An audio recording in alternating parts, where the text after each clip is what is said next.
Welcome, wargamers, to the dark and dank caves of the mortal realms as we dive into another epic tale of war and madness. Today's story comes from the Gloomspite Gitz battle tome. Because I finished writing up notes for that review of the Gloomspite Gitz Start Collecting box, and I'm still kind of on the grot train, so we're going to dive right in to Brikkit's Trap.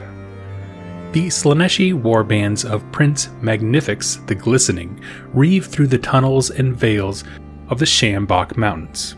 They drive out dozens of Moon Clan scraps who ally under the leadership of Loon boss Brikkit, but cannot defeat their persecutors. Then come the signs. Snuffle squigs go wild, loon caps blossom, and shamans begin to rave. Realizing what's coming, Brikkit lures Magnific's horde into the great Shroom Vale, where, sure enough, an impossible bounty of magical mushrooms is growing. Driven to sate their hedonistic desires, the Slaanesh worshippers fall upon the mushrooms and are plunged into a state of psychedelic bliss. Yet, as the bad moon rises over the vale, their euphoria turns to nightmares. Screams of madness and horror echo through the gloom as the Chaos Worshippers find fungus bursting from their bodies and their visions leading them to madness and auto-cannibalism. Only then do Brikkit's Moon Clan hordes close in all around them, shivs glinting in the gloom. This is an excellent story with a lot of cool things that I want to unpack, and what I really like about it is that it just feels like a Gloomspite Gitz story, right? They keep getting beat down, but they use their cunning and guile as their best weapon. And only when there is an unfair advantage in their favor do they actually strike. And the setup feels like, like a fantastic tale that I would see easily in the Age of Chaos, of course Age of Sigmar, where there's a mountain range full of grots and the Slaanesh warband that develops a taste for the mushrooms found in the grot habitats. And so a long campaign unravels as the Hedonites go from win to win, driving out dozens of Moon Clan scraps. But keep in mind, a scrap, as defined by a Moon Clan army, I guess you could say, isn't necessarily massive. Any group of, Moon Clan grots with a leader who's trying to raise his status could be considered a scrap. You could just as easily use that word for like warband or, horde or something like that.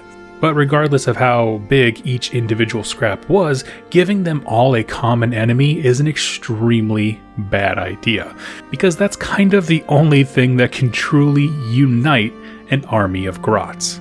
I get the impression that a scrap would try to fight, falter because of the overwhelming strength of the Slaanesh warband, and then fall back, and that action, if done to enough scraps, snowballs all of these grots together, and eventually it leads to a loon boss named Brikkit. We also get the idea that Brikkit himself, with his new Gloomspite Gitz army, tried to have a head-on fight with the Slaanesh army but failed, and I like that. I get the sense that he understood, or at least somehow understood, I can't just walk up and stab them, right? There has to be something else going on. This is an ongoing attack, and while the Hedonites are certainly able to win a bunch of stuff, they're unaware of the momentum that they are building in their enemy. So for example, Brikkit certainly couldn't just walk up and fight the Slaanesh warband, he'd lose. But because they kept pushing all of these different scraps together, they created their own enemy snowball that they now had to fight. Seeing that they can't take out the Chaos Army in a straight fight, just walking up to each other, the Gloomspite Gitz faction goes the way of Mork and gets real cunning real fast, essentially laying one heck of a trap. At some point, falling back turned into luring forwards, meaning they started pulling the enemy towards the Great Shroom Vale, which in a mountain range is probably just a nice open space between peaks, where the dew can settle, and it would probably make a great farm ground for fungi and shrooms and the like. Now, from the Slaanesh warband perspective, they have no reason to doubt that this is just the scrap getting pushed back further and further and further. And I can easily see this Slaanesh lord here, Magnific's, coming up and saying we've pushed them all the way back to what is probably their most precious spot, right? It has all the shrooms there. It looks like maybe we finally won, because this would kind of be like their last stand, right? There's no way that they would just give up this place willingly. We must have pushed them out of the mountainside. This is a big win.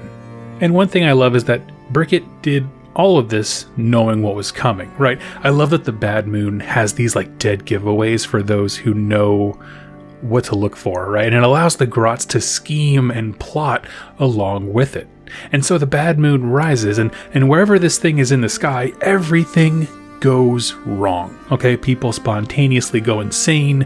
The mushrooms burst from the ground and also from your skin.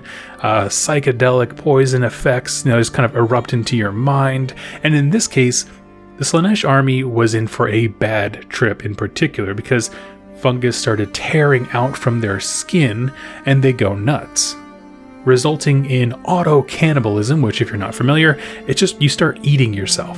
Whether or not they're trying to eat the shrooms that are growing out of them, or they're so crazy that they're just like straight up eating their hands and their legs, I don't know, but it broke them in a big way.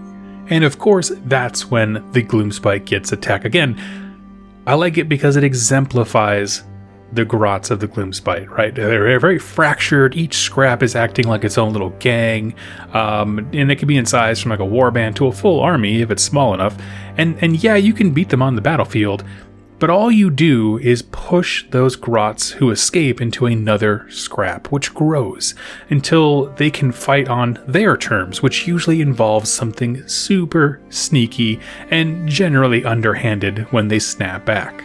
Now, I'll be honest, this probably has the fewest details in it of all the stories that I've covered, and so we're going to chat about the armies as much as possible, but understand there's a ton of freedom here. So when it comes to the Slaanesh army, all we really know is the leader, Prince Magnificus the Glistening. And it's a good name because it makes me wince, right? Glistening just sounds like he's just kind of weirdly moist all the time. But there's something interesting about that name.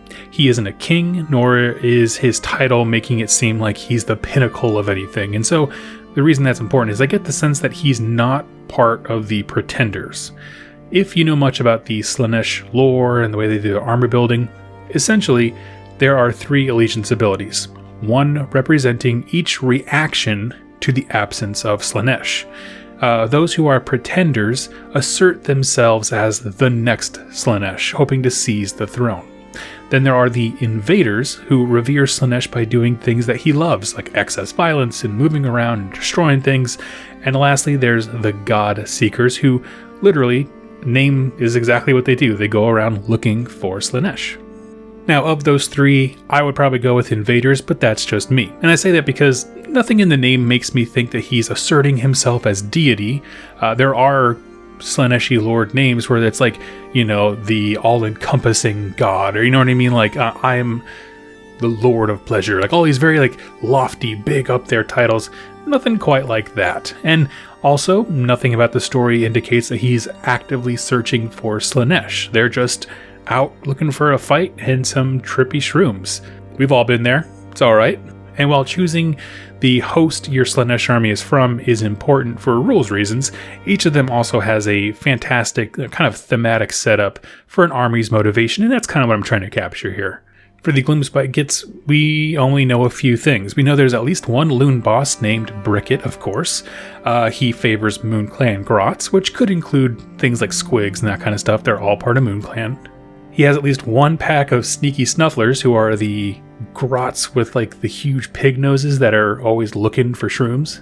And it's very reasonable that just about anything else can be fielded. Remember, this whole series of events is happening across an entire mountain range, so all of the Gloomspite Gitz stuff is on the table, right? Because there could be one peak that has Spider Fang, there could be some trogs on a lower level and something else, so don't feel like it's stifling you to only focus on Moon Clan. Now, let's talk about bringing this to the table. It's kind of a hard one to capture, if I'm honest with you, because to me, you could do it as a campaign for sure across various peaks, with the idea being, whatever Gloomspite Gitz units survive at the end of your game, they get added to the next one, and you can literally use a campaign to simulate that whole snowball effect of armies getting bigger and bigger and bigger, and it'd be kind of crazy.